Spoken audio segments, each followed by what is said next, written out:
अस्सलाम वालेकुम। दुरूद शरीफ पढ़ लें।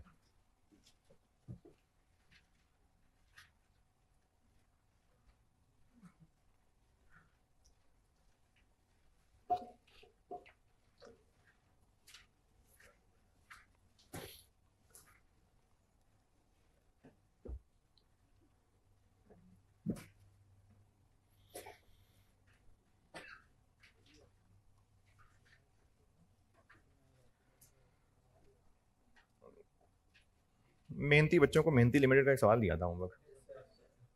कहा था पार्ट ए करिएगा तो किया होगा, और मसले भी होंगे। एक मसला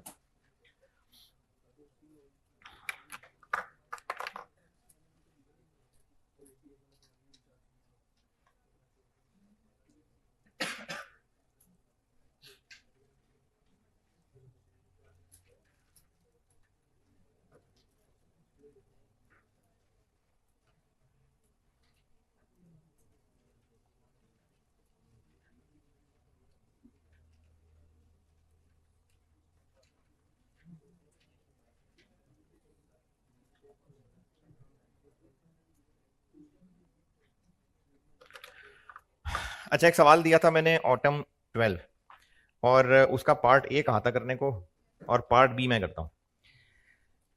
अभी तक जितने सवाल कर रहे थे ना, बल्कि चलिए जुमला बोलने से पहले मैं एक और सवाल करा देता हूं, ताकि फिर कहूंगे अभी तक जितने सवाल कर रहे थे। ऑटम 12 बाद में करता हूं, एक और सवाल करते हैं। ऑटम 21, ऑटम 21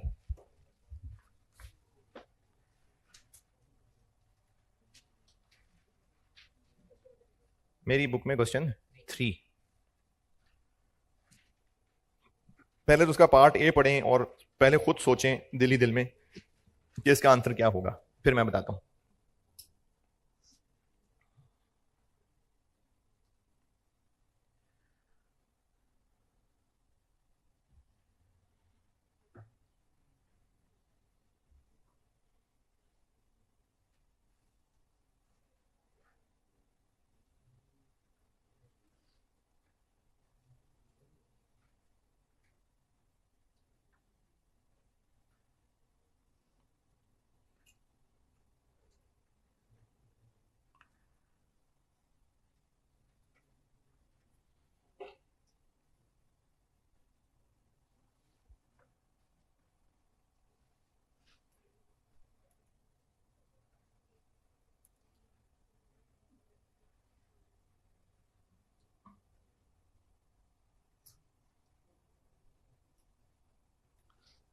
हाँ जी। अच्छा, नॉर्मली एनआरबी कॉस्ट से ज्यादा होनी चाहिए या कम? ज्यादा क्यों? क्योंकि कमाने के लिए बैठे हैं भाई, कमाने के लिए बैठे हैं, तो एनआरबी ज्यादा ही होगी। तो हाँ, ऐसे ही है। लेकिन कुछ हालात में एनआरबी कम हो सकती है। जैसे अगर मार्केट में कोई नया प्रोडक्ट आ गया जिसकी वजह से सेल प्राइस डाउन करनी पड़ गई, और है बाइकआउट कैंपेन हुई। अच्छा अच्छा, वो बाइकआउट कैंपेन से ना, एक मुझे वैसे तो भरी हुई क्लास में करने वाली बात थी, लेकिन वो मुझे एक बच्चे ने सवाल पूछा तो मैंने कहा चलो बाकियों को मैं बताता हूँ। उसने कहा कि ये जो प्रोडक्ट बाइकआउट करेंगे तो उनकी शॉप में एक बेचारा गरीब आदमी मुलाजिम है और उसकी नौकरी चली जाएगी, तो उस बेचारे का क्या कसूर है ना? और फलानी एक ब्रांच है, उसमें हैं ही सारे गूंगे बहरे, उन बेचारों की नौकरी चली जाएगी, उनका क्या होगा? है ऐसी बात, है ना? अच्छा, चले मैं ना आपको सिर्फ एक दो मिसालें बताता हूं, और उन एक दो मिसालों से फिर खुद ही फैसला कर लेना। एक दुकान से सब्जी खरीदते हैं, क्योंकि ना उसकी सब्जी बहुत ज़बरदस्त होती है, और पता नहीं कहाँ से चुन के लाता है, और उसकी बहुत कमाल सब्जी होती है, बहुत ज़बरदस्त क्वालिटी की। लेकिन वो जो दुकानदार है वो आपके अब्बा जी को गंदी गंदी गालियां भी देता है, और चलते फिरते मारपीट भी देता है। छोटा भाई जा रहा होता है उसको भी मार देता है। तो अब आप में चलो फिजिकली इतने स्ट्रांग नहीं है, तो आप उस सब्जी वाले की सब्जी खरीदते रहेंगे कि जी सब्जी तो बड़ी अच्छी है नहीं सर, सब्जी देखे ना, उसके लेवल की सब्जी कहीं नहीं है, तो खरीदते रहे, क्यों नहीं? लेकिन सब्जी तो बहुत अच्छी है। हाँ जी, देखो अब्बा जी को गालियां भी दे रहा है, छोटे बहन भाइयों को मारपीट भी रहा है, और हम उसका बिजनेस भी चलवा रहे हैं, क्यों? क्योंकि सब्जी बड़ी जबरदस्त है, तो ठीक है। नहीं, दूसरी मिसाल, एक ना बहुत बड़ा ड्रग्स डीलर है, और उसने क्या किया कि उसने एक लीगल चीज की दुकान खोली, और है ड्रग्स डीलर, और उसमें ना उसने कुछ माजूर लोग मुलाजिम रख लिए, तो वो बेचारे जो हैं उनको नौकरी मिल गई। अब उस ड्रग्स डीलर के नेटवर्क के ऊपर पुलिस ने हाथ डाल लिया है तकरीबन, और वो पूरा नेटवर्क पकड़ा जाने लगा है। तो वो जो एक बहुत बड़ी तबाही हो रही थी, तो जज कहे कि भाई वो जो उसने एक दुकान खोली थी, एक, उसमें जो माजूर अफराद की नौकरी दी थी, उन बेचारों का क्या होगा? तो रहने दो, छोड़ दो इसको, तो ठीक है, लेकिन उन बेचारों का क्या होगा? हम्म, उन बेचारों का क्या होगा? वो जो माजूर को नौकरी दी हुई थी, कहीं और कर लेंगे, कहीं और कर लेंगे। तो इसलिए ना आपके बात दिल में ना आए कि बाइकआउट करना है, ना करें, मर्जी है आपकी। उसकी आपको जस्टिफिकेशन लगती हो कि ऐसी क्वालिटी कहीं और नहीं है, या अगर आपको ये जस्टिफिकेशन लगती हो कि वो सब्जी वाला आपके अब्बू को गालियां दे रहा है, बच्चों को मारता भी आके, और आप कहें कि अच्छा अगर उससे सब्जी लेनी छोड़नी है, तो फिर ऐसा करो कि वो जो घर खरीदा था, उसके जो कागज बनवाए थे, उसके जो पटवारी को पैसे दिए थे, फिर वो भी चेंज करो, फिर वो जो एक काम किया था उसका सॉफ्टवेयर पायरेटेड था, फिर वो भी ठीक करो। नहीं तो खैर है, फिर गालियां देने वाले से सब्जी भी खरीदते रहो फिर। तो ये तो जस्टिफिकेशन नहीं है ना। तो इसलिए आपको सिर्फ नसीहत ये कर रहा हूं कि अगर आपके बात दिल में नहीं आती तो ना करें, लेकिन एटलीस्ट इसके खिलाफ आर्गुमेंट्स का हिस्सा ना बने। मतलब आप नए बच्चे हैं ना, तो इसी किस्म के ना जज्बाती बच्चों को ये बात बताई जाती है कि वो बेचारे जो नौकरी पे हैं उनका क्या होगा। अगर मेरा है नहीं, इसलिए हो सकता है आपको लगे कि जी है ही नहीं, तो इसलिए बात कर रहा हूं। अगर मेरा एक टॉप क्लास बिजनेस हो, जो मैंने फ्रेंचाइज ली हुई है मल्टीनेशनल ब्रांड की, और मुझे ये लग रहा है कि ये ब्रांड इतना हिट है, दुश्मन का ब्रांड है, और दुश्मन भी अखीर, तो मैंने बिजनेस भी चलाना होता है, मजबूरी है, मैं क्या करूं? तो ये मेरी बेगैरती है। राजिक अल्लाह है। मेरा अगर बिजनेस होता ना, तो मैं उस ब्रांड को छोड़ के नान चने बेचना शुरू कर देता, और जितना मैंने कमाया है, मेरे जो वो बेचारे मुलाजिम हैं, मैं जब तक उनको नौकरी ना मिलती, मैं उनको वो स्टाइपेंड भी दे देता, उनकी तनख्वाहें भी कंटिन्यू रख लेता। जैसे कोरोना के दौर में कई बिजनेसेस ने ऐसा किया, अपने मुलाजमों को तनख्वाह उन्होंने फिर भी दी, क्योंकि उन्होंने कमाया हुआ था, वो सर्वाइव कर सकते थे, मुलाजिम सर्वाइव नहीं कर सकते थे। मैं होता तो ये कर लेता। लेकिन अगर जो इससे मुत्तफिक ना हो बाइकआउट से, ना करें, मर्जी है आपकी, लेकिन इस तरह की ना जस्टिफिकेशंस के उस बेचारे का क्या कसूर है, अगर करना ही है तो फिर फलाना भी काम खत्म करो, इसका हिस्सा ना बने, इसका हिस्सा ना बने। और दुआ किया करें अपने लिए कि अगर अल्लाह ताला इसमें कोई ये बाइकआउट सही बात है, तो मेरे दिल में डाल दे इस बात को, मजाक ना उड़ाए।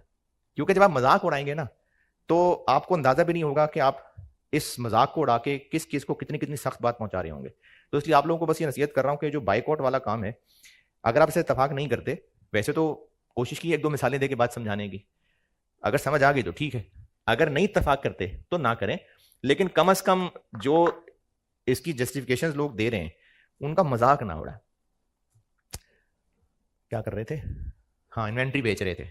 तो एनआरवी सस्ती होने की एक रीजन, कोई कंपेटिटर आ गया, उसने नया प्रोडक्ट लॉन्च किया, हमें सेल प्राइस कम करनी पड़ गई, और हमारी इन्वेंट्री फिजिकली डैमेज हो गई, और मार्केट में हालात इतने खराब हो रहे हैं कि हमें सेलिंग खर्चे बढ़ाने पड़ेंगे, तब जाके कहीं बिकेंगे, तो कॉस्ट टू सेल इतनी बढ़ गई कि एनआरवी नीचे हो गई। और कुछ न्यू बिजनेस स्टार्ट किया तो चलो सेल प्राइस कम है, ठीक है, सेल प्राइस कम है, हाँ जी, कितने हो गए? तो बस ठीक है, चलें पार्ट बी पढ़ ले, मैं करता हूं वही 4 प्रोडक्ट ABCD। पार्ट बी पढ़ ले, मैं बोर्ड पे करता हूं।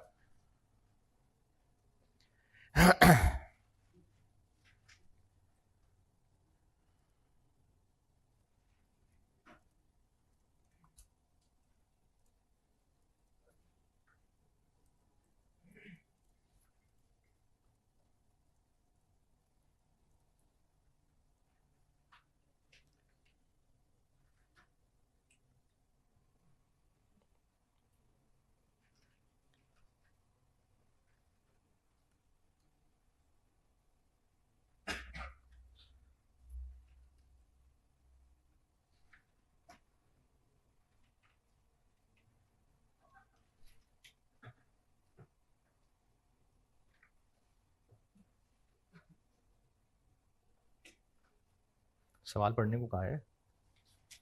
ऑटम 21 पार्ट बी कहा है पढ़ने को?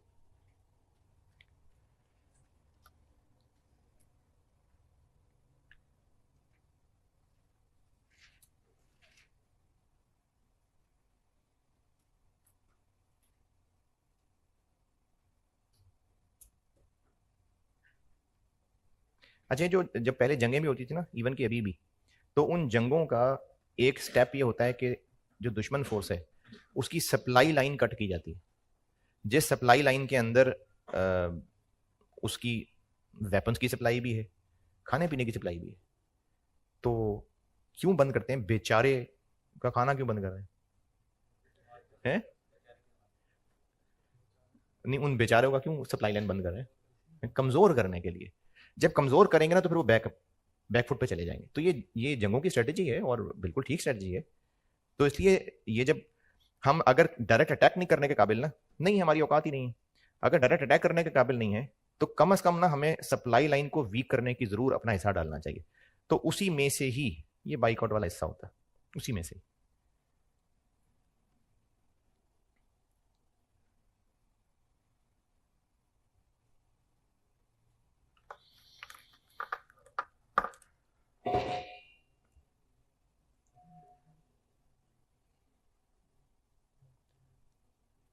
ये खामोशी इसलिए कि आप सवाल पढ़ रहे हैं। पढ़ लिया?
चले, पढ़ लिया। इस सवाल में ना बुरी बात यह थी, जो इस सवाल को मुश्किल बना रही है, कि required .1 prepare entries to record the adjustments, यानी कोई एडजस्टमेंट्स करनी है, उनकी एंट्रीज पूछ रहा है 10 नंबर। और पार्ट 2 क्लोजिंग इन्वेंट्री की वैल्यू 3 नंबर। तो इस नंबर बांटने ने ना स्टूडेंट्स को बड़ा परेशान किया होगा। हालांकि अगर मैं इसको नंबर देता, जो आपको भी सॉल्व भी कराऊंगा तो पता लग जाएगा, तो 10 नंबर में .2 को देता, 2 या 3 नंबर .1 को देता। क्योंकि जो हम मेहनत .2 के लिए करने लगे, सारी मेहनत ही वही है।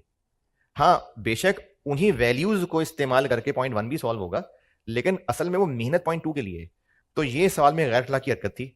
तो इसलिए मेरी सजेशन तो यही है कि नंबर देख के घबराना नहीं है, जो रिक्वायरमेंट पढ़ के समझ आ रहा है उसको सॉल्व करना है। तो मैं पहले आपको .2 सॉल्व करके देता हूं, ताकि तसल्ली हो जाए कि ठीक है सवाल हो गया, फिर .1 बना के दूंगा। पहले इसका .2 सॉल्व कर रहा हूं, ऑटम 21 .2। और ये वैसा है जैसे आप पता नहीं कितने दिन से करते चले आ रहे हैं। देखो भाई, 4 प्रोडक्ट ABCD, नाम भी नहीं बदल रहे वो लोग। 4 प्रोडक्ट्स हैं और कुछ डैमेज्ड हैं, कुछ ठीक हैं, और 5 एव को। तो जिस तरह से पहले सवाल करते आ रहे हैं वही काम कर रहे हैं इसमें। मैन्युफैक्चरिंग बिजनेस है कि ट्रेडिंग बिजनेस है?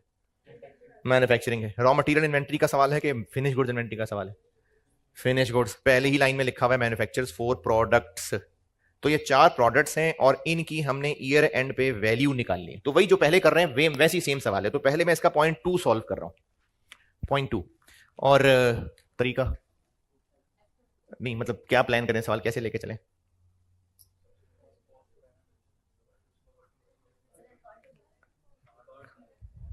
इन्वेंट्री कार्ड बनाना पड़ेगा? परपेचुअल है या पीरियोडिक है? कैसे पता भाई? ट्रांजेक्शन्स की डेट्स कहां हैं? तो इसमें कहीं भी वो कोई इन्वेंट्री कार्ड नहीं बनाना, तो पीरियोडिक है और इन्वेंट्री की वैल्यू निकालनी है। 4 प्रोडक्ट्स हैं, सवाल प्लान कैसे करें? ए बी सी डी अलग अलग लेके चलते हैं। तो प्रोडक्ट ए सॉल्व करते हैं पहले, प्रोडक्ट ए, और फिर मैंने बस फिगर्स मिटानी है और बी सी डी होते जाने।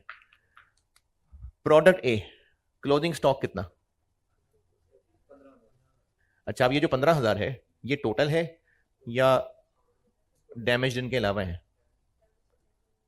टोटल है ना? कितने? 15,000। खराब कितने?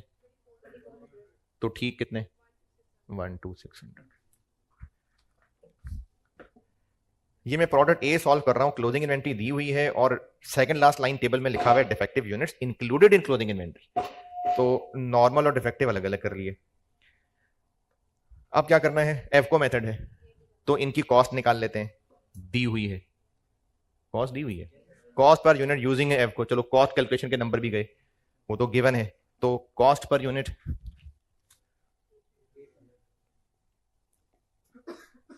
800।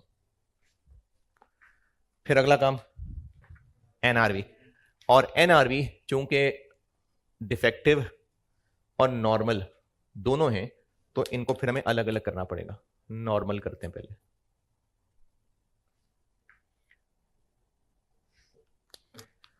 हाँ जी, expected sale price, expected sale price. Sale price किधर है? टेबल में तीसरी फिगर दी हुई है रिटेल प्राइस। ये सेल प्राइस ही समझ लें, रिटेल प्राइस होती है जिसपे कस्टमर को बेचते हैं। अब इस रिटेल प्राइस में 10% सेल्स टैक्स भी इंक्लूसिव है, तो वो थोड़ी हमारी सेल है। हमारी सेल तो उससे पहले वाली फिगर है। तो सेल टैक्स की फिगर निकालने के बाद जो फिगर दी हुई है, अच्छा नहीं सॉरी, ये जो आपको सेल प्राइस दी हुई है ये तो गुजरे हुए पीरियड की है ना? कैसे पता? ये जो टेबल दिया हुआ है ये क्या है? ये फॉर द ईयर एंडिंग 30 जून 2021 है। ये तो गुजरी हुई सेल प्राइस है, हमने तो एक्सपेक्टेड लेनी होती है। तो कहीं पर कोई ऐसी बात कि एक्सपेक्टेड कुछ और होगी? नहीं, तो इसका मतलब एक्सपेक्टेड भी फिर यही होगी। तो 1144 को क्या करूं?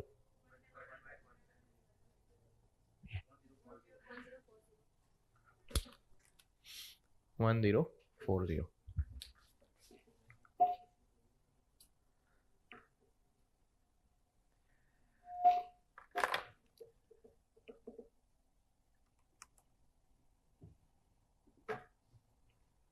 शो तो नहीं करा करम, हाँ तो अच्छा जी, सेल प्राइस आ गई। और क्या है? एनआरबी तक पहुंचना है। कॉस्ट टू सेल ये किधर है?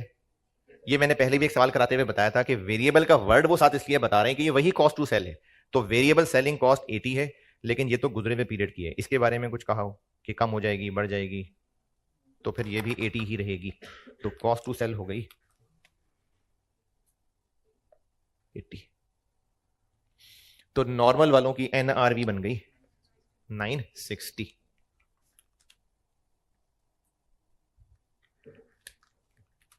डिफेक्टिव वाले,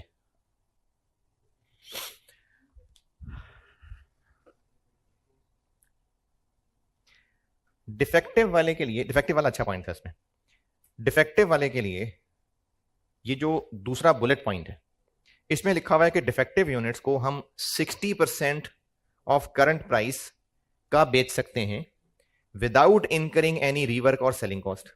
यानी रीवर्क रिपेयर किए बगैर और सेलिंग कॉस्ट खर्चे किए बगैर हम इसको करंट प्राइस के 60% पे बेच सकते हैं। तो फिर ऊपर टेबल में रीवर्क कॉस्ट क्यों बताई हुई है?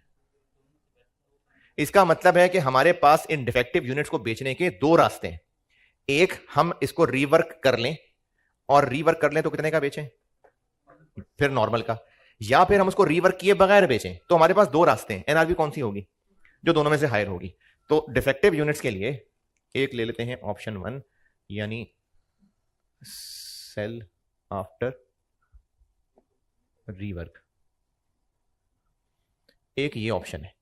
अगर इस ऑप्शन पे चलेंगे तो सेल प्राइस कितनी होगी, यही 1040। कॉस्ट टू सेल कितनी होगी, यही 80। और कॉस्ट टू रीवर्क कितनी होगी, 260। तो एक हल है 700। एक हल ये है, और दूसरा हल ये है कि हम लोग रीवर्क ना कराएं और ऐसे ही बेच दें। अब जब ऐसे ही बेचेंगे तो वो करंट सेल प्राइस का 60% बिकेगा।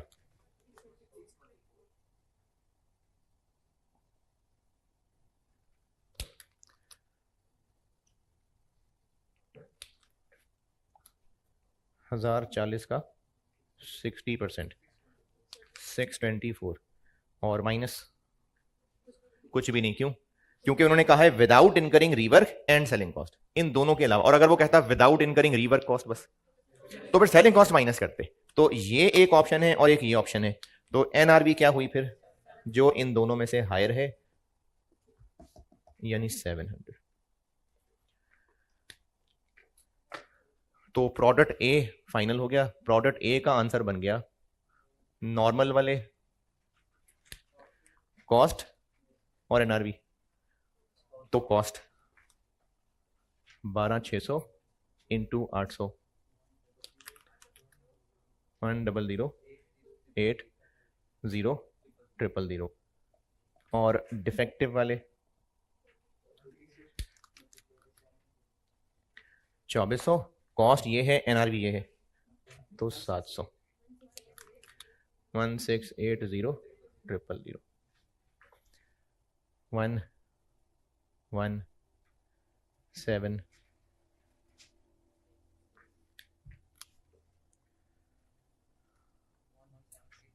ये हो गया ए।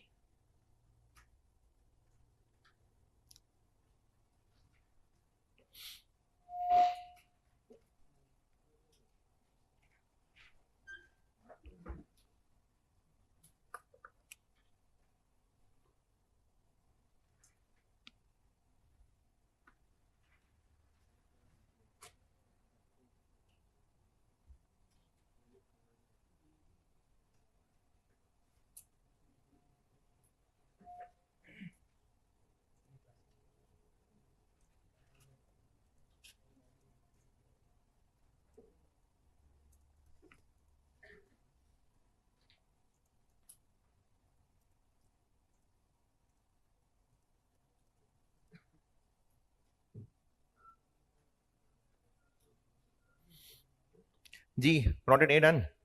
चलें प्रोडक्ट बी बिल्कुल इस जैसा है, इसको नोट कर लें, फिर मैं बी करता हूं।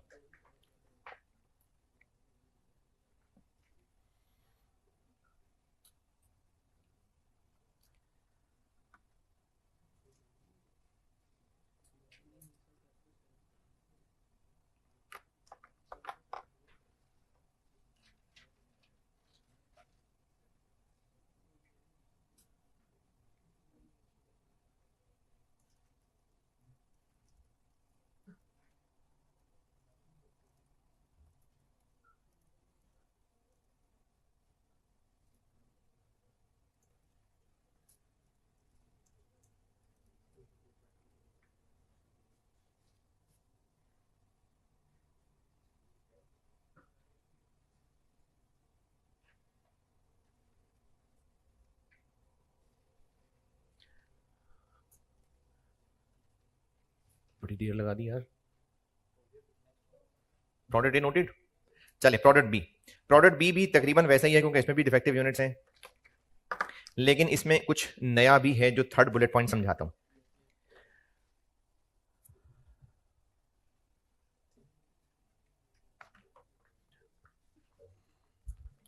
चलें फिर, आप लोगों के दिल में बुरे बुरी बातें आती हैं तो मैं लिख ही देता हूं यार, नहीं करता मिटा के,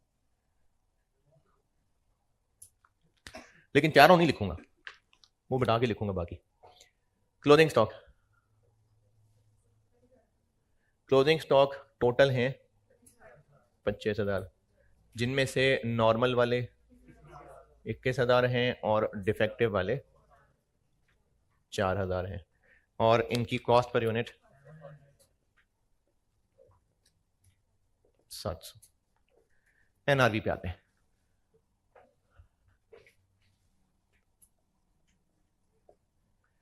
नॉर्मल वालों की एनआरवी निकालते हैं पहले। प्रोडक्ट ए की सेल प्राइस,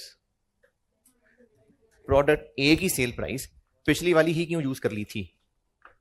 क्योंकि उस एक्सपेक्टेशन के बारे में कुछ बताया नहीं था। लेकिन तीसरा bullet point, due to decrease in raw material prices, हमारे बी और डी के जो कंपेटिटर्स हैं उन्होंने सस्ते बेचने शुरू कर दिए हैं products. OL would have to adjust its sale prices accordingly, यानी हमें भी कम करना पड़ेगा। कितना? वही 15 और 20%। तो हमें भी अपनी प्राइस को कम करना पड़ेगा। तो पहले अभी वाली प्राइस तो निकाले ना, 990, और उसके साथ यही सुलूक किया, और इसके बाद इसको हमने कम कर दिया। तो अब सेल प्राइस आ गई 765 और कॉस्ट टू सेल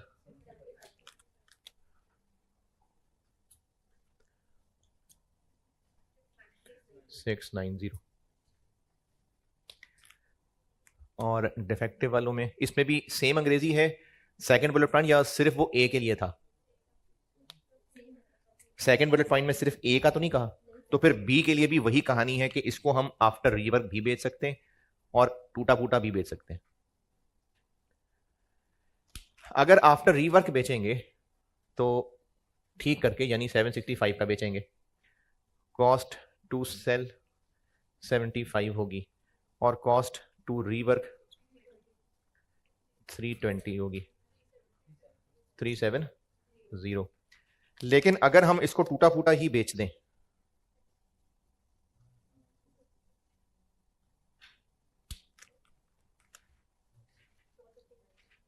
तो सेल प्राइस होगी फिर 765 का 60%,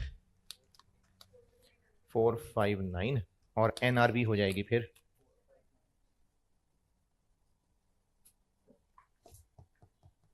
459।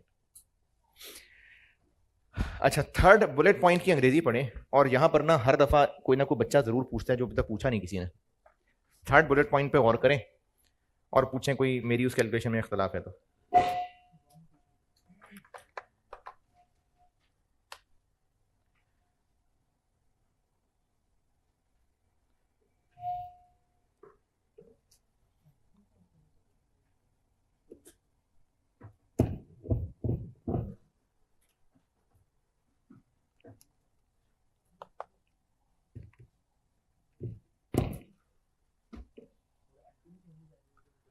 क्या है एंट्री कहां से आ गई?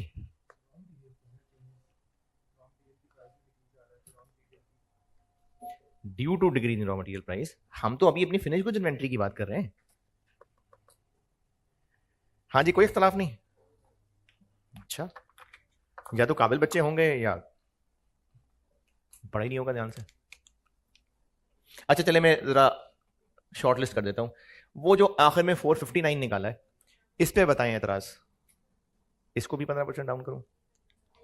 इसको नहीं करना तो मैंने नहीं किया। नहीं, इसको नहीं करना यानी आप कह रहे हैं कि ये 60% ये हरे हरे पे लगाना है, ये कह रहे हैं? 459 पे कोई एतराज नहीं किसी को? अच्छा, फिर काबिल होंगे सारे बच्चे। चले ठीक है, हो सकता है सारे काबिल बच्चे हों।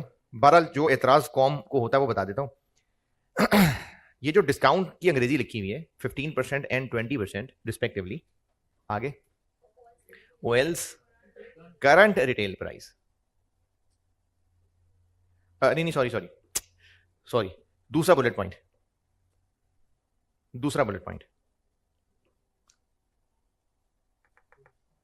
60% ऑफ करंट रिटेल प्राइस। तो मैंने 60% इस पे लगाना है या इस पे लगाना है? 765 पे लगाना। करंट यही है। अच्छा, तो फिर वो जो तीसरे बुलेट पॉइंट में कह रहा है कि 15% डिस्काउंट देना है करंट सेल प्राइस में, तो वो कौन सी करंट है?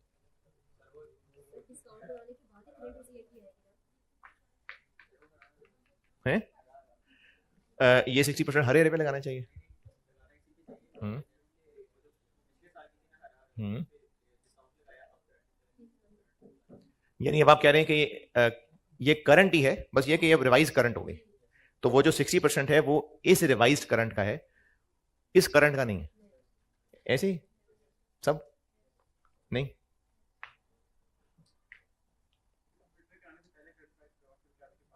नहीं मतलब ये सही है, किसी को नहीं है ना एतराज?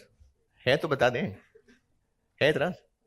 चलो ठीक है, अभी सारे काबिल बच्चे हैं, सही है, ऐसे ही है, ये सही है। इसमें बच्चे एतराज बस ये करते हैं कि ये उन्होंने कहा था कि 60% ऑफ करंट रिटेल प्राइस, तो वो तो फिर डिस्काउंट से पहले वाली होनी चाहिए। तो वो अगर सिर्फ अंग्रेजी पे बहस करेंगे तो ये आर्ग्यूएबल बात है, लेकिन लॉजिकली सोचें कि जब मार्क ये 60% ऑफ करंट रिटेल प्राइस कहने का मतलब है कि सही चीजें जिस मार्केट में बेचते हैं उसके 60% पे कबाड़ियों को बेच सकते हैं। तो जब मार्केट में ही सस्ती हो जाएंगी तो कबाड़िए की प्राइस भी तो सस्ती वाले का 60% होगा ना, तो इसलिए ये सही है जो किया। चलिए ठीक है, सारे काबिल है। तो पार्ट प्रोडक्ट बी का एंड रिजल्ट क्या निकला? वैल्यू, हाँ जी, नॉर्मल वालों पे 21,000, कॉस्ट एनआरवी 1449000, और डिफेक्टिव वाले सही है 690, हाँ जी, 40 तो वैसे ही बन रहे हैं। डिफेक्टिव वाले 4,000, कॉस्ट और एनआरवी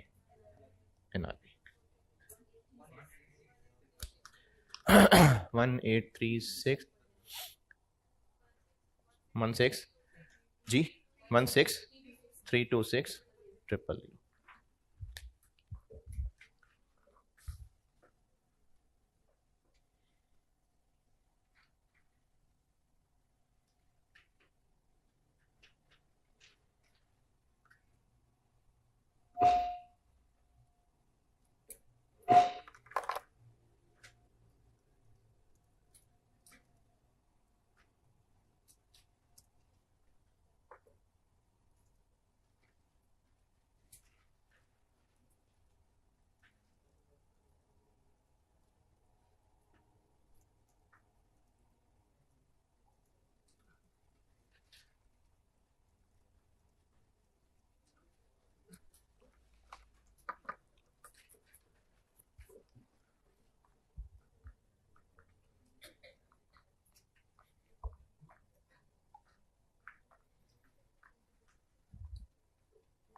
हाँ जी, प्रोडक्ट बी डन।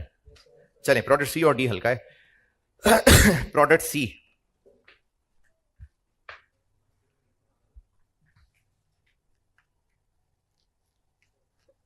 प्रोडक्ट सी में डिफेक्टिव है, प्रोडक्ट सी में डिफेक्टिव है नहीं है, तो फिर ये वाला पोर्शन ने क्या?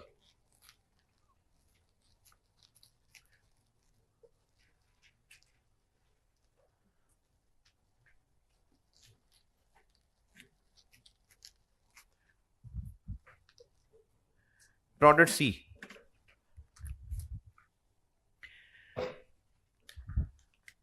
अच्छा प्रोडक्ट सी में भी ना वैसे ज्यादातर बच्चे तो उसको सही ही इंटरप्रेट कर लेते हैं, लेकिन चलें पूछ लूंगा आप में से किसी बच्चे को अगर, क्योंकि अभी तो साबित हो गया सारे काबिल बच्चे हैं, तो इसलिए उम्मीद है सारे सही इंटरप्रेट कर लेंगे। ये जो ऊपर टेबल दिया हुआ है, information related to its inventory of each product for the year, ये सब डिटेल टेबल में दिया हुआ है। उसके बाद एडिशनल इंफॉर्मेशन में पहला बुलेट पॉइंट प्रोडक्ट सी के हवाले से एक एरर बताया हुआ है। वो एरर क्या है वो तो चलो समझाता हूं, लेकिन एक एरर बताया हुआ है कि जब फिजिकली काउंट किया गया तो फलाना फलाना पता चला, और फिर आपसे रिक्वायर्ड पॉइंट नंबर 1 में कुछ एडजस्टमेंट एंट्रीज भी पूछी हैं। रिक्वायर्ड, बेशक मैं रिक्वायर्ड 2 कर रहा हूं, लेकिन रिक्वायर्ड 1 में कुछ एडजस्टमेंट्स की एंट्री मांगी है, यानी कुछ एंट्री है जो एडजस्ट करनी है, और आपको एक टेबल में डाटा दिया हुआ है, और पहले बुलेट पॉइंट एडिशनल इंफॉर्मेशन में कुछ कहा हुआ है। अब मेरा सवाल यह है कि ये जो आपको टेबल में सी का क्लोजिंग स्टॉक बताया हुआ है कितना, 5000 यूनिट्स, ये 5000 यूनिट्स सही हैं, या ये जो नीचे एरर बताया हुआ है वो एरर अभी ठीक करना है जिसकी वजह से वो गलत है? ये बात पता चल रही है सबको, पक्की बात? चलो ठीक है, हैंस प्रूव्ड अगेन के सारे काबिल बच्चे हैं। तो ये जो सी के क्लोजिंग 5000 यूनिट्स हैं ये सही नहीं है, एडिशनल इंफॉर्मेशन में एक एरर का बताया हुआ है। अब वो एरर क्या है? डिस्क्रिपेंसी आप समझ लीजिए शॉर्टेज, डिस्क्रिपेंसी मतलब शॉर्टेज कह लें। 900 यूनिट्स की शॉर्टेज का पता चला, यानी क्या मतलब हुआ? कम हुए, किससे कम? किसमें? काउंट में ज्यादा थे? नहीं, अकाउंट में ज्यादा, क्या पूछ रहे हैं आप? Account, discrepancy of 900।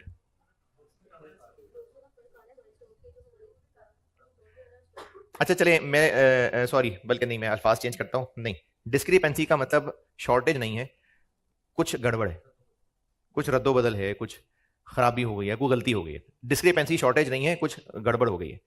अब वो गड़बड़ क्या हुई? On investigation it was found के 5600 यूनिट्स बेचे थे, लेकिन रिकॉर्ड यानी परपेचुअल सिस्टम में रिकॉर्ड करते हुए इनको 6500 लिख लिया गया। हाँ जी, अच्छा वो मैंने ना शुरू में एक जुमला बोला था, वो इस सवाल पे मुझे नहीं बोलना चाहिए था, लेकिन मैं सिर्फ इस फ्लो में बोल गया कि डेट्स नहीं है तो पीरियोडिक। शुरू में मैंने जुमला बोला था ना, नहीं वो मुझे सवाल में जुमला नहीं बोलना चाहिए था। ये बिजनेस परपेचुअल फॉलो कर रहा है। पीरियोडिक और परपेचुअल की बहस तो मैं तब करता अगर कॉस्ट खुद निकालनी होती, तो वो उसने दी हुई है। परपेचुअल क्यों फॉलो कर रहा है वो मैं आपको बुलेट पॉइंट 1 और जर्नल एंट्री से बताता हूं। तो मेरी वो पीरियोडिक वाली बात को डिलीट कर दें। पहला बुलेट पॉइंट, 6500 यूनिट्स की सेल रिकॉर्ड कर ली, यानी उस इन्वेंट्री कार्ड के अंदर 6500 के यूनिट्स को आउट कर दिया, जबकि असल में आउट कितने हुए थे? 5600। तो असल में जब आउट हुए ही थोड़े थे, तो जब फिजिकली गिनने गए तो वहां ज्यादा पड़े हुए होंगे, और वो एरर इसलिए पता चला कि फिजिकली गिनने गए तो और थे, इन्वेंट्री कार्ड में और आ रहे थे, और तफसील ये पता चली कि इन्वेंट्री कार्ड में बेचते हुए रिकॉर्ड करते हुए 900 ज्यादा रिकॉर्ड कर दिए एज सेल, और 900 सिर्फ मैं ऊपर वाले को देख के 900 कह रहा हूं। फिर 6500 और 5600 का डिफरेंस देखिए 900 बनता है। तो 900 यूनिट्स आउट यानी सेल करते हुए 900 ज्यादा आउट कर दिए, तो रिकॉर्ड्स के मुताबिक क्लोजिंग स्टॉक 900 कम शो हो गया। क्लोजिंग स्टॉक, दोबारा सुने, अगर कार्ड बनाते हुए सेल 900 यूनिट्स ज्यादा दिखा दी, मतलब ज्यादा माइनस कर दिया, तो क्लोजिंग स्टॉक कम शो हो रहा है ना, जबकि असल में वो ज्यादा है। तो हम करेंगे 5000 प्लस 900, तो क्लोजिंग स्टॉक हो गए 5900 यूनिट्स।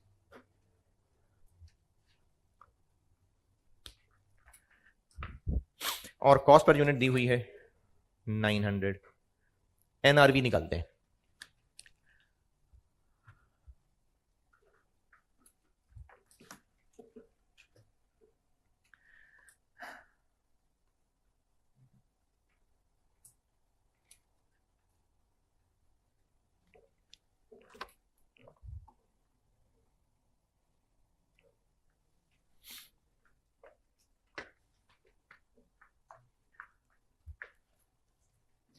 जी, इसके बारे में कहीं नीचे एडिशनल इंफॉर्मेशन में कहा हो कि इसको सस्ता बेचना है हमने? नहीं ना, तो फिर एक ही तरह जो करंट प्राइस है फिर वही होगी। तो इसके लिए पहले हरी वाली प्राइस लिखते हैं 1320, लेकिन इसमें सेल्स टैक्स शामिल है, तो ये आ जाएगी 1200, और कॉस्ट टू सेल 100। तो एनआरवी बन गई 1100, और प्रोडक्ट सी की वैल्यू बन गई 5900 यूनिट्स हैं, 900 5310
जी। Product C noted.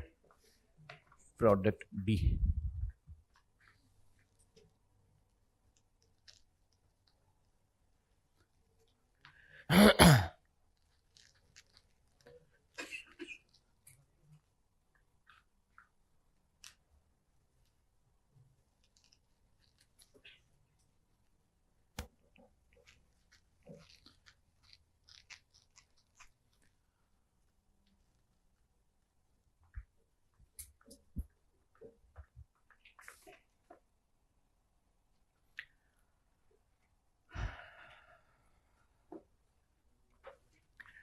चले भाई, डी क्लोजिंग स्टॉक कितना है?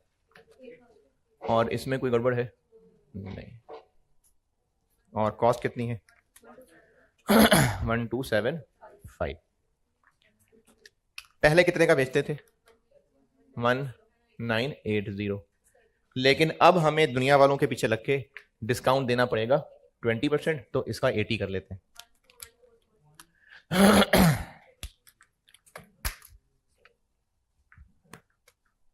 1440 और कॉस्ट टू सेल 110 1330 और वैल्यू बन जाएगी 8000 इंटू 1275 1। ये हो गया रिक्वायर्ड का 2, जो कि ऑफिशियली सिर्फ 3 नंबर का था। लेकिन ये सारी मेहनत के 3 नंबर नहीं है, ये जो 10 नंबर है ना, उसकी भी वर्किंग यही है।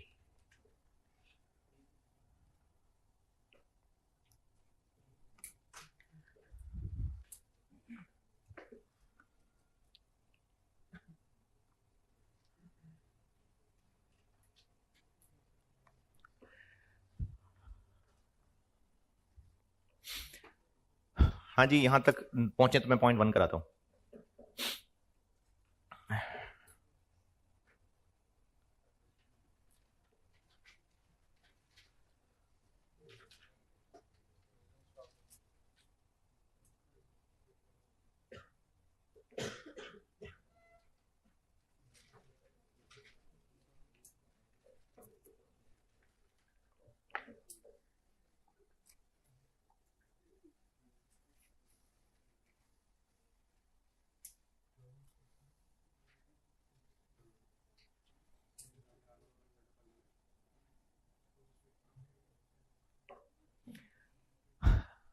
Requirement point 2 done.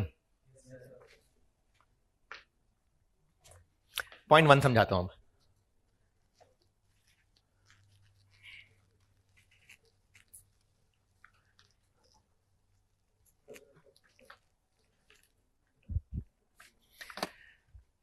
अच्छा, वैसे तो कैमरे के पार होंगे बहुत सारे बच्चे। ये जो सामने बैठे हुए इनमें से कौन है जिसने FAR 1 पढ़ लिया हुआ है? अच्छा, काफी है। और ये जो इंट्रो वाले हैं, इंट्रो में रेक्टिफिकेशन ऑफ एरर्स होता है? यानी मुनासिब होता है या बस जबानी जबानी बताया होता है? फाइनल अकाउंट तो चॉइस में छोड़ते हैं ना। है BRS और है, रेक्टिफिकेशन ऑफ एरर और है। नहीं, रेक्टिफिकेशन ऑफ एरर्स का मतलब है जिसमें रेक्टिफाइंग एंट्रीज की हुई। यार पहले तो जब भी पूछता हूँ बच्चों को आती नहीं रेक्टिफिकेशन। अच्छा, कल मैंने आपको ना एंट्रीज बताई थी, कल नहीं 2-3 दिन पहले, और उसकी 2 दिन से प्रैक्टिस करवा रहा था, और ये कहा था कि कॉस्ट के पेपर में परपेचुअल सिस्टम ही है। FAR 1 में पीरियोडिक भी है। तो जो लोग अभी FAR 1 पढ़ रहे हैं, मुझसे पढ़ रहे हैं अगर, तो मैंने ना आपको तकरीबन शायद जून एंड पे या जुलाई में रेक्टिफिकेशन ऑफ एरर्स करवाना है, और उसमें इन्वेंट्री रिवाइज करवानी है। पीरियोडिक की एंट्रीज तब करवाऊंगा, लेकिन कॉस्ट में एंट्रीज बस परपेचुअल की ही हैं। तो एक बात कि कॉस्ट में होती परपेचुअल की एंट्रीज हैं। दूसरा, थोड़ा सा इस सवाल से हिंट मिल रहा है कि ये जो एरर नंबर 1 था कि सेल गलत रिकॉर्ड कर ली थी, मतलब साथ साथ रिकॉर्ड कर रहे थे तो गलत रिकॉर्ड की थी ना, यानी परपेचुअल सिस्टम है। तो इस बिजनेस ने परपेचुअल सिस्टम फॉलो किया हुआ है। फिर जब मैं आपको स्क्रीन पे एंट्रीज दिखाने के बाद एक काम कहा था बुक पे लिखने को, शायद लिखा हुआ आपने, जो पहली 5 एंट्रीज थी इनके बारे में मैंने कहा था कि ये ड्यूरिंग द ईयर ट्रांजेक्शन है, और जो आखिरी 2 थी वो पीरियड एंड पे होने वाली एडजस्टमेंट्स हैं। तो जब पूरे साल में ट्रांजेक्शंस होती रही, या तो होता ना इस सवाल में, कल परसों वाले सवाल की तरह आपको फॉर द मंथ ट्रांजेक्शंस दी होती और उन ट्रांजेक्शंस की एंट्रीज मांगता, तो फिर तो ट्रांजेक्शंस दी होती। यहां पर ट्रांजेक्शंस दी नहीं है, कब बनाई कब बेची नहीं, इसीलिए उसने फॉर द ईयर एंट्रीज नहीं मांगी। रिक्वायरमेंट 1 की वर्डिंग क्या है? Prepare entries to record the adjustments. तो बस एडजस्टमेंट्स रिकॉर्ड करने को कहा है। और आप इंट्रो में अगर चॉइस में छोड़ आए हैं तो चलो वो तो छोड़ आए हैं, लेकिन अगर टूटा फूटा भी पड़ा है तो जब फाइनल अकाउंट का सवाल करते होंगे तो फाइनल अकाउंट क्या होता है? साल के एंड पे खड़े होते हैं, ट्रायल बन गया होता है, 2 काम अभी भी करने होते हैं। एक एरनी डेप्शन तो एक मिसाल है, एक ईयर एंड एडजस्टमेंट्स अभी अकाउंट फॉर करनी होती हैं, जिनमें इन्वेंट्री, डेप्रिसिएशन, बैड डेट ये शामिल है, और एरर्स हैं तो वो ठीक करने होते हैं। तो ईयर एंड पे करने वाली एडजस्टमेंट एंट्रीज 2 होती हैं, year and adjustments, inventory, depreciation, bad debts, और एरर्स हैं तो ठीक करना। तो इस सवाल के अंदर एक तो पता चल रहा है एरर है, तो एक तो उस एरर की रेक्टिफाइंग एंट्री मांगी होगी पॉइंट 1 में। दूसरा, हमने प्रोडक्ट्स की वैल्यू करते हुए कुछ प्रोडक्ट्स को डाउन एनआरवी पे भी रिकॉर्ड किया है, तो परपेचुअल सिस्टम में उसकी एंट्री करनी पड़ती है, एनआरवी राइट डाउन की। तो सवाल की रिक्वायरमेंट ये 2 एंट्रीज है, जिन प्रोडक्ट्स को एनआरवी राइट डाउन किया है वो एंट्री करनी है, और जो एरर ठीक किया है वो एंट्री करनी है। ये बात समझ आई कि नहीं? चले, एनआरवी किस किस की ठीक की है? प्रोडक्ट ए और बी, क्योंकि नहीं, डी की कहां एनआरवी? डी तो कॉस्ट ही लोअर है, तो सी और डी में मसला नहीं आया। ए और बी में हमने एनआरवी को रिकॉर्ड किया, यानी ए और बी की एनआरवी राइट डाउन करनी पड़ेगी। अब आप एंट्रीज करते हुए चाहे तो एक अलग से वर्किंग पूरी करके नेट की एक एंट्री कर दें, और चाहे प्रोडक्ट ए की अलग कर दें, प्रोडक्ट बी की अलग कर दें। तो प्रोडक्ट ए में हमने क्या किया? प्रोडक्ट ए की देखें कैलकुलेशन, नॉर्मल वालों को राइट डाउन किया। नॉर्मल वालों की तो कॉस्ट लोअर थी ना, डिफेक्टिव वालों की एनआरवी कम थी, डिफेक्टिव वालों की। तो प्रोडक्ट ए के डिफेक्टिव यूनिट्स कॉस्ट कितनी? 800, एनआरवी कितनी? डिफेक्टिव की बात कर रहा हूं, यानी कितना राइट डाउन की एंट्री करनी पड़ेगी? 10, 700 है। अच्छा 700 है, तो हमें 100 रुपए से राइट डाउन की एंट्री करनी पड़ेगी। किन यूनिट्स की? प्रोडक्ट ए के डिफेक्टिव यूनिट्स की। और एनआरवी राइट डाउन की एंट्री क्या होगी? कॉस्ट ऑफ सेल्स डेबिट और फिनिश गुड्स इन्वेंट्री ए, क्योंकि प्रोडक्ट्स अलग अलग है ना ए। और इसके लिए 100 रुपए इंटू कितने यूनिट्स? 2400 यूनिट्स इंटू 100 रुपए, 240,000। ये हो गई प्रोडक्ट ए के राइट डाउन की एंट्री।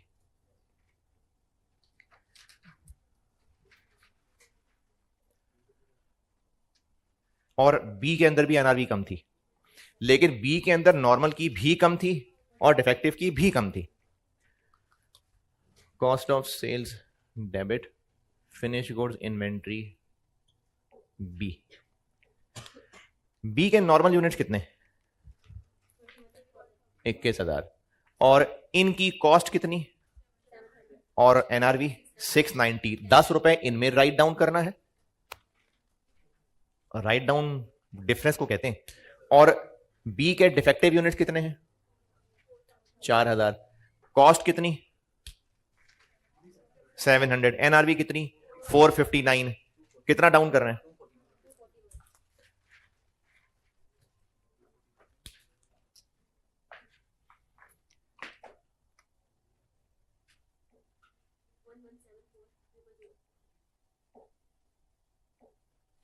ये एनआरवी राइट डाउन की एडजस्टमेंट एंट्री हो गई।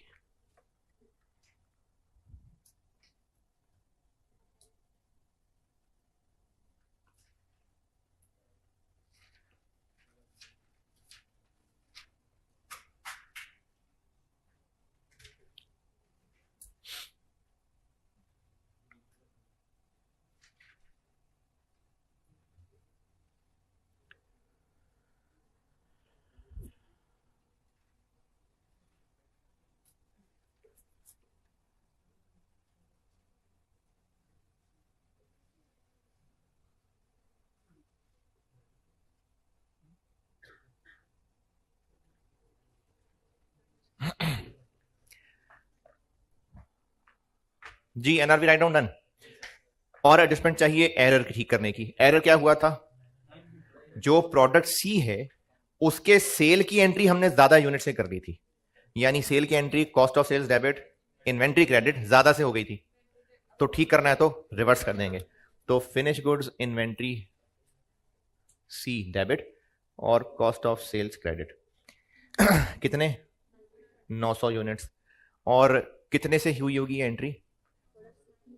कॉस्ट से 810। ये जी 10 नंबर वाला पार्ट। तो ये नंबर लिखने में गैर अखलाकी हरकत थी। इसके 10 नंबर नहीं बनते, इसके तो 2 नंबर बनते हैं बस।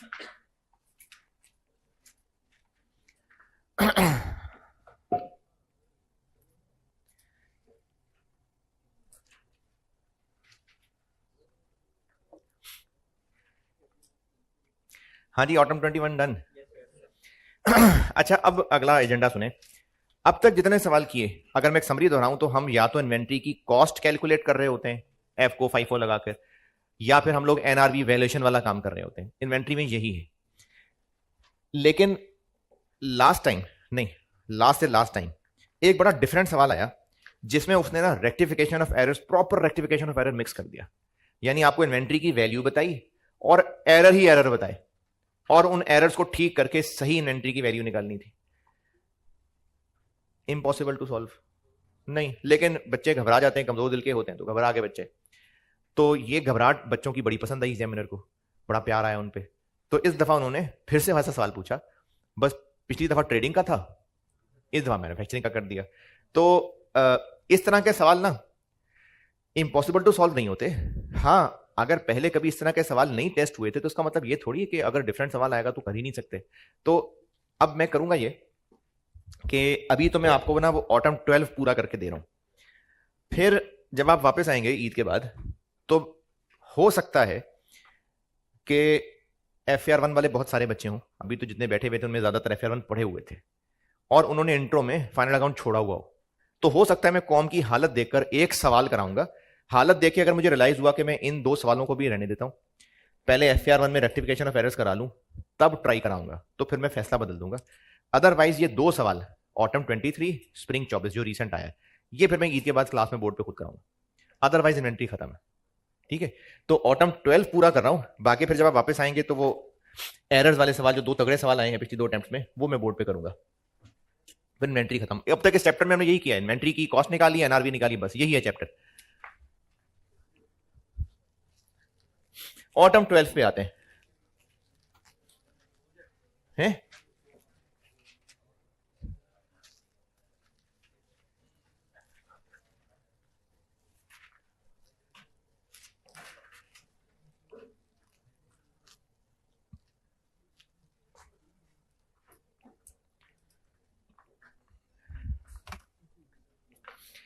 अच्छा, ये ऑटम 12 जिस दौर का सवाल है ना,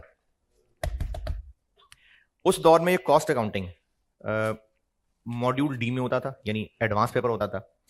उससे पहले बच्चे ने प्रॉपरली, अभी तो आप है ना हल्का फुल्का क्लिक क्लिक करके इंट्रो टू काउंटिंग पढ़ाए हैं और आपको लग रहा है अल्हम्दुलिल्लाह 25% सीए पास और इंट्रो टू काउंटिंग आ गई आपको। उससे पहले 100 नंबर का पेपर होता था, लिख लिख के सवाल सॉल्व करने होते थे। तो उस दौर में ये बहुत मुश्किल पेपर होता था, वो भी बच्चे पढ़ चुके होते थे, जिसमें प्रॉपर बीआरएस के गहरे सवाल होते थे। आपके उतने गहरे सवाल है नहीं, आपने बीआरएस पढ़ा है ना, इससे गहरे सवाल होते थे। कैशियर पैसे लेके भाग गया होता था, वो फ्रॉड भी पकड़ना होता था। तो बच्चे बीआरएस पढ़ के आते थे, उसमें कैश बुक का बैलेंस और बैंक स्टेटमेंट का बैलेंस रिकंसाइल करते थे। फिर इसके अलावा इन्वेंट्री का भी एक डिटेल्ड चैप्टर होता था, जिसमें तकरीबन 50% सवाल, यानी 50% सवाल से मुराद है कभी इस टाइप का सवाल कभी उस टाइप का सवाल, तो उसको मैं गिन के कह रहा हूं तकरीबन आधे सवाल पास के ऐसे थे जिनमें ये मसाइल बताए होते थे कि फिजिकल काउंट किया, उसमें ये मसले आए, कोई इनवॉइस नहीं गिनी थी, 2 साल पुरानी थी अब मिली थी, इस तरह के मसले होते थे और उसको रिकंसाइल करना होता था। ये 2 तरह की मेहनत बच्चा कर चुका होता था, तो ये सवाल जब आया होगा तो उसको ये मुश्किल सवाल नहीं लगा होगा। लेकिन आपको मैं करा तो रहा हूं, लेकिन आप इसको इंपॉसिबल सवाल इसलिए ना समझिएगा क्योंकि जिस दौर का ये सवाल है उस दौर में बच्चे को बीआरएस भी अच्छी आती थी और इन्वेंट्री की भी वो डिटेल क्वेश्चंस करके आया होता था, तो ये सवाल एग्जामिनर ने बनाया था। तो अभी मैं आपको समझा तो देता हूं, इंपॉसिबल नहीं है, लेकिन ये सारी कहानी इतनी लंबी इसलिए सुनाई है कि ये इतना अजीब सा सवाल क्यों है, क्योंकि तब बच्चा इसे पढ़ा होता था, तो उस दौर में इतना अजीब नहीं था, अब आपको अजीब लगेगा। पार्ट ए मैंने आपसे कहा था कर दीजिए, और अगर किया है तो शायद 1-2 मसले हों, वो मैं आपको पार्ट बी करते हुए सॉल्व कर दूंगा, वो मसले उसमें हल हो जाएंगे। फिर भी ना हल हुए तो मैं पार्ट ए के मसलों को आपसे पूछ लूंगा। पार्ट बी करता हूं मैं। पार्ट बी करने से पहले ये जो ऊपर टेबल दिया हुआ है सारा, ये डेट वाइज सारी रॉ मटेरियल की ट्रांजैक्शंस हैं, और पहले पैराग्राफ में लिखा हुआ है कि बिजनेस परपेचुअल सिस्टम फॉलो करता है, करना भी चाहिए, कॉस्ट में हम पढ़ते परपेचुअल है, और वेटेड एवरेज मेथड फॉलो होता है, और ये सारा रिकॉर्ड मई के महीने का 2 रॉ मटेरियल से रिलेटेड है। पहले पैराग्राफ की अंग्रेजी में कोई इख्तलाफ, पहले पैराग्राफ में कोई परेशानी, 2 रॉ मटेरियल हैं, उनकी सारी की सारी मई के महीने की ट्रांजेक्शंस दी हुई हैं। बिजनेस परपेचुअल सिस्टम फॉलो करता है। परपेचुअल सिस्टम में क्लोजिंग स्टॉक गिनना मजबूरी होती है, या रिकॉर्ड से पता चल जाएगा? रिकॉर्ड से पता चल जाएगा, लेकिन अगर स्टोर में कोई जाके गिनना चाहे तो गिन ले, अच्छा है, क्रॉस चेक हो जाएगा।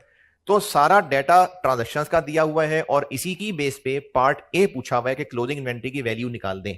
तो उन ट्रांजैक्शंस को सॉल्व करेंगे, इन्वेंट्री कार्ड बनाना पड़ेगा क्योंकि परपेचुअल है, वेटेड एवरेज है, और क्लोजिंग स्टॉक की वैल्यू निकालनी पड़ेगी। Part A done.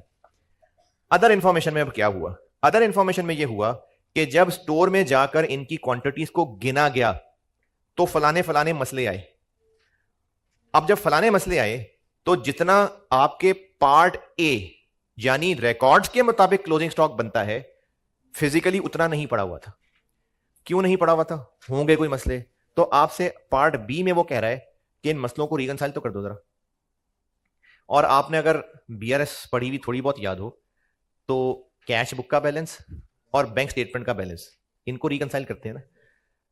Cash book का बैलेंस यानी जो हमारे रिकॉर्ड्स का बैलेंस है, और बैंक स्टेटमेंट जो वहां फिजिकली है। तो बिल्कुल उसी कॉन्सेप्ट पे चलते हुए इसको आप उसी कॉन्सेप्ट का समझें कि हमने किसको रिकंसाइल करना है, हमारे रिकॉर्ड्स के मुताबिक इन्वेंट्री, और जो स्टोर में असल में पड़ी हुई है उसको रिकंसाइल करना है। तो फॉर्मेट क्या होता है?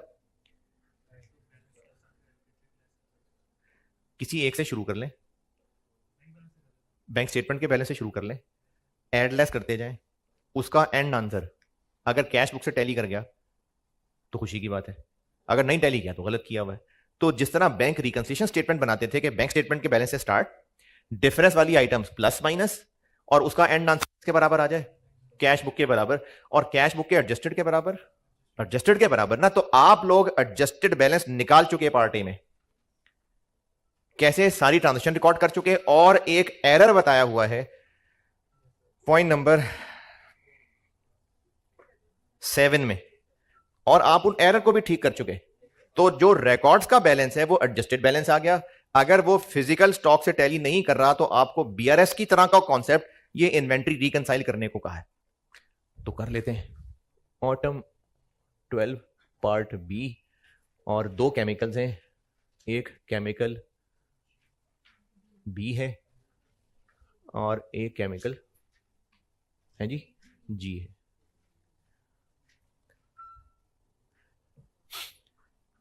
अच्छा, हमने जो रिकंसिलिएशन बनानी है बैंक स्टेटमेंट के बैलेंस से शुरू, यानी फिजिकल अकाउंट के बैलेंस से शुरू, प्लस माइनस करेंगे और टैली किससे करना चाहिए, जो हमारा इन्वेंट्री कार्ड का बैलेंस है। अब ये बताएं कि मैंने यहां पर रुपीज लिखने हैं कि लीटर्स लिखने हैं, यानी ये जो रिकंसिलिएशन बनानी है ये रुपीज में बनानी है या क्वांटिटी में, कैसे पता?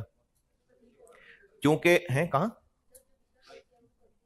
नहीं नहीं, ये जो आपको सारे पॉइंट्स दिए हुए हैं जिनमें मसले बताए हैं वो मसले हैं ही क्वांटिटी के, यानी मसले ही क्वांटिटेटिव बताए हुए हैं, तो इसलिए ये क्वांटिटी की रिकंसिलिएशन ही है कि फिजिकली कितने लीटर्स पड़े हुए थे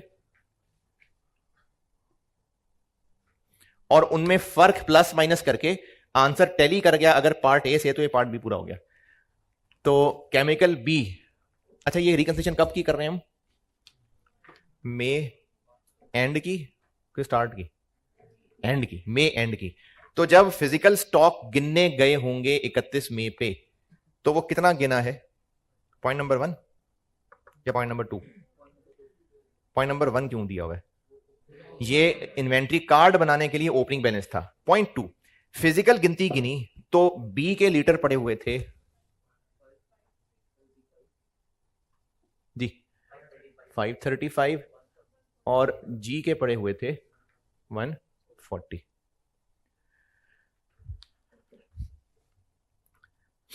पार्ट बी का प्लान समझ आया, करना कैसे? अच्छा, इसमें मेरी सजेशन ये है कि अब तक तो हम कर रहे थे कि एक वक्त में एक प्रोडक्ट लेते थे, लेकिन अब मेरी सजेशन ये है कि दोनों को मैं साइमल्टेनियसली चलाऊंगा। इसकी वजह यह है कि कॉमन अंग्रेजियां लिखी हुई हैं, एक एक पॉइंट पढ़ते जाएंगे, दोनों जगह एडजस्ट करते जाएंगे, टाइम वरना डबल लग जाएगा। पॉइंट 1 डन, वो इन्वेंट्री कार्ड का था। पॉइंट 2 मैंने यहां फिजिकल बैलेंस लिख लिए। हां, इसमें एक जरूर एतराज होना चाहिए पॉइंट 2 में, पॉइंट 2 में अगर जाग रहे हैं, पॉइंट 2 में एक एतराज होना चाहिए। हां, हम लोग मई के एंड पे खड़े हैं, तो स्टॉक गिनना कब चाहिए, मई के एंड पे, लेकिन बी कब गिना है, 1 जून। चलो खैर है, अगली सुबह गिन लिया है, कोई बात नहीं, अगर कोई मसला होगा तो शायद आगे आ जाएगा। Point 3 due to contamination, contamination आप समझ लें कि कोई खराबी हो गई थी केमिकल में, कोई कीड़ा लग गया, कोई फफूंदी लग गई, वो केमिकल खराब हो गया। तो वो केमिकल जो खराब हो गया था, गिनने वाले ने उसको अपने स्टॉक में ही नहीं गिना। मतलब अगर खराब हो गया तो क्या हमारा नहीं है क्या? अगर दादाजी बीमार हो जाएंगे तो उनको फैमिली मेंबर में गिनेंगे ही नहीं क्या? ये क्या बात है? तो फिजिकल गिनने वाले ने इनको गिना ही नहीं, तो क्या करें, ऐड कर लें।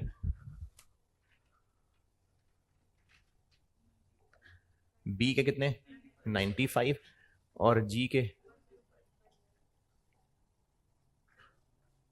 105।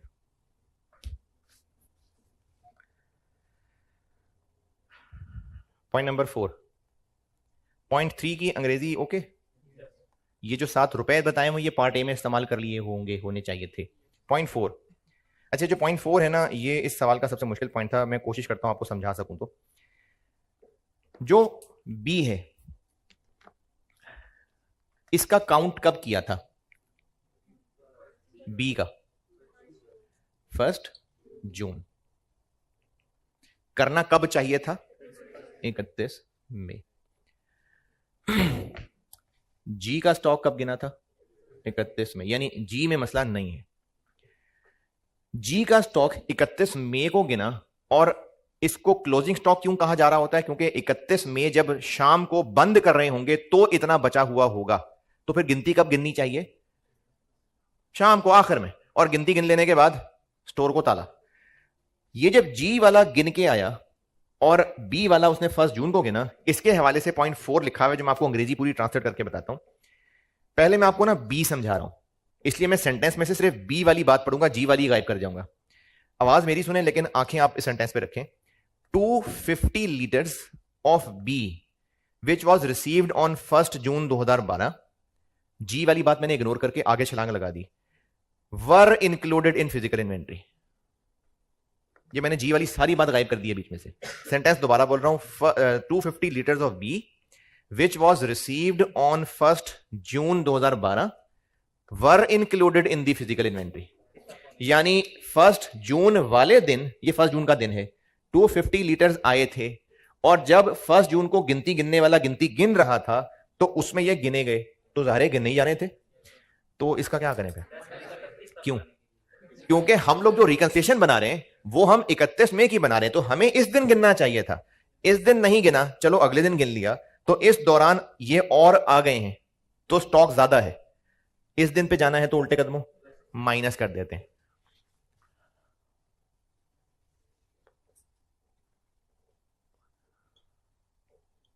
ये जो 1 जून को स्टोर में इन हुए थे, इनको इसलिए माइनस कर रहे हैं क्योंकि आपको जो 535 दिया हुआ है वो इस दिन गिनती की है। अगर इस दिन गिनती करते तो 535 ना होते, कम होते। क्यों कम होते? क्योंकि एक दिन में 250 और आ गए थे तो ज्यादा गिने गए। हमें तो 31 में चाहिए, तो इसलिए 250 को माइनस करेंगे तो 535 से यहां तक पहुंच जाएंगे। तो इसमें से 250 कर दिया माइनस। ओके, अच्छा अब मैं इसी पॉइंट को दोबारा पढ़ूंगा, लेकिन अब मैं बी वाली बात इग्नोर कर रहा हूं। 95 liters of G which was issued on 31 May 2012 after the physical count were included in physical inventory. लंबा हो गया जुमला। 31 मई वाले दिन सुबह से लेके शाम तक सारी ट्रांजेक्शंस होने के बाद गिनती गिननी चाहिए थी, लेकिन स्टोर वाले ने शायद ईद पे घर जाना था, उसने बस कराई हुई थी, तो वो सुबह ही गिनती करके निकल गया। उसने ये जो 140 गिने, ये सुबह सुबह गिन के निकल गया, और इसके गिन के जाने के बाद 95 और इशू हो गए। असल में गिनती शाम को होनी चाहिए थी, और शाम को गिनती होती तो 45 पड़े नजर आते, लेकिन चूंकि गिनती वो सुबह सुबह कर गया तो ये जो 95 इशू किए थे ये गिने गए, इंक्लूडेड इन फिजिकल इन्वेंट्री। अंग्रेजी पढ़ के देखें।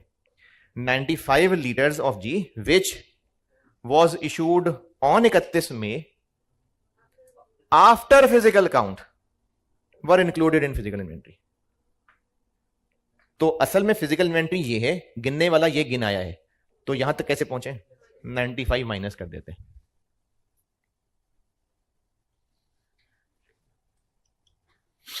अब ये आप अंग्रेजी सारी दोबारा पढ़ लें और ये दोनों 250 और 95 वाली बात प्लस माइनस देख लें, और एतराज है तो बताएं।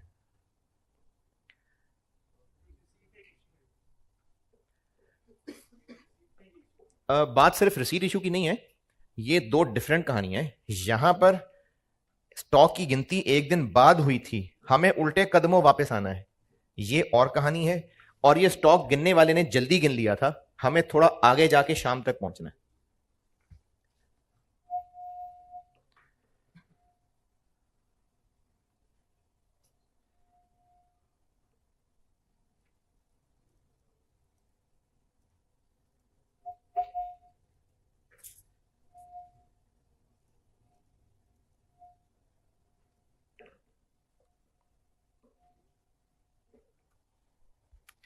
Point number 4 done. Point number 5, chemical B जब स्टोर में गिनने वाला गिनती गिनने गया होगा तो अपने स्टोर में गया होगा कि मोहल्लेदारों के स्टोर में भी चला गया होगा?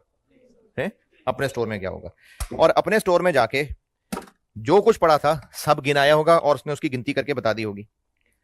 अब हुआ ये कि केमिकल बी के 150 लीटर ऐसे थे जो पड़े तो हमारे स्टोर में थे, लेकिन अब वो हमारे थे नहीं, हमने अमानत के तौर पे रखे हुए थे ऑन बिहाफ ऑफ कस्टमर।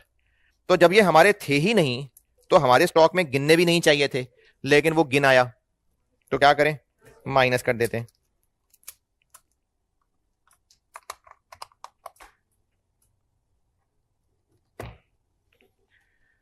तो केमिकल बी में जो पराया माल गिना गया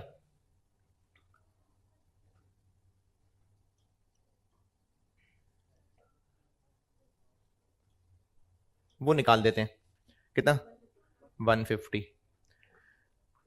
लेकिन हमारे कुछ लीटर्स जी के हमारे सप्लायर के पास ही पड़े हुए थे हमारे, लेकिन अभी तक हमारे स्टोर तक पहुंचे नहीं थे वो हमारे, अच्छा, ऑन हमारे बिहाफ पड़े थे सप्लायर के पास, यानी हम खरीद चुके होंगे और कहीं ना कहीं ऊपर खरीदने की ट्रांजेक्शन में भी वो शो हो गए होंगे, लेकिन फिजिकली हमारे पास नहीं पहुंचे थे, तो गिनने वाले ने गिनती नहीं की होगी, है हमारे, तो ऐड कर लेते हैं।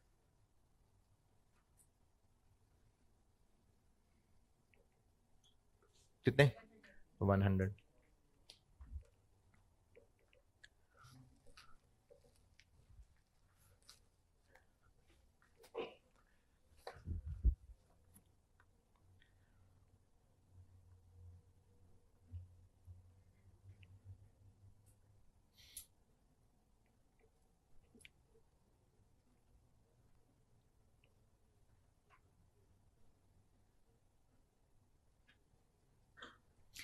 पॉइंट नंबर 6, ये भी मैं बी और जी अलग अलग बताता हूं। पहले मैं सिर्फ बी की बात कर रहा हूं। 100 लीटर्स ऑफ बी, अच्छा मैंने मिटा दिया, दोबारा लिखता हूं। 31 मई की जगह 1 जून को गिनती गिनी गई थी, और हम यहां से रिवर्स चल के यहां पहुंच चुके, ये माइनस करके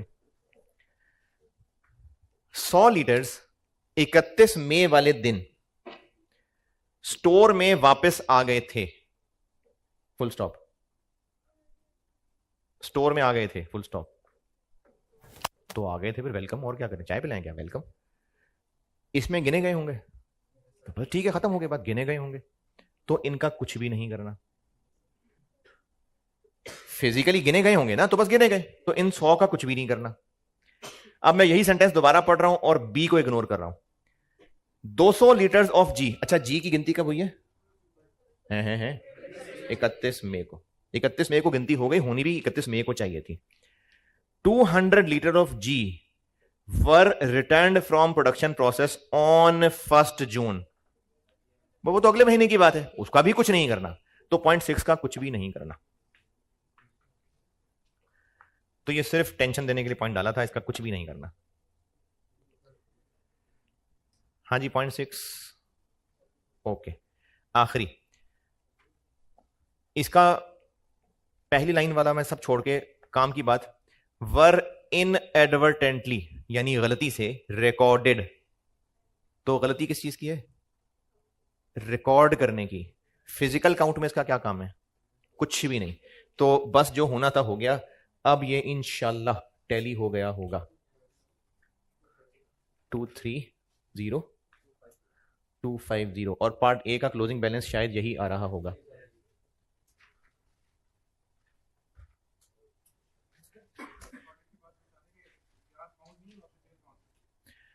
नहीं नहीं, अगर किसी ट्रांजैक्शन के बारे में यह कहा जा रहा है कि ये रिकॉर्ड गलत हुई है, तो ये रिकॉर्डिंग करने का मसला या फिजिकली नहीं पहुंची चीजें, तो फिजिकल तो सब सही होगा फिर, इसलिए यहां कुछ करने की जरूरत नहीं थी।